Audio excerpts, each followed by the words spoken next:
জয় ঠাকুর জয় মা। মহাভারতের বন পর্বে পাণ্ডবদেরকে মারার চক্রান্ত নিয়ে কর্ণের কথা শুনে দুর্যোধন যখন রাস্তায় বেরোলো, মহামুনি ব্যাসদেব ধ্যানে সে কথা জানতে পেরে খুব শিগগির গতি এলেন এবং দুর্যোধনের সামনে রাস্তায় দাঁড়ালো, দিয়ে দুর্যোধনকে ফিরে যেতে আজ্ঞা করলো, সঙ্গে ফিরিয়ে নিয়ে হস্তিনানগর এলো।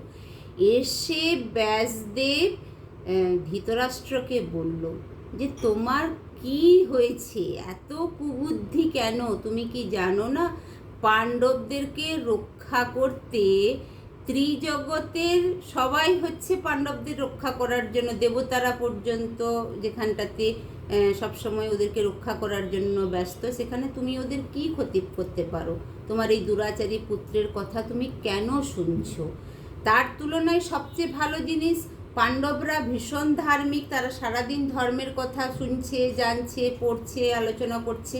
তোমার এই ছেলেটারও আর একটু মতিগতি হবে। দুর্যোধনকেও তুমি বনের জঙ্গলে পাঠিয়ে দাও, ওদের সঙ্গে এও 13 বছর জঙ্গলে কাটাক, ওদের সঙ্গে থাকলে এ মানুষটা শুধরে যাবে, দিলে বরং তোমার শতপুত্রের আয়ু থেকে যাবে, বেঁচে যাবে ওরা। তুমি আমার কথা শোনো রাজা।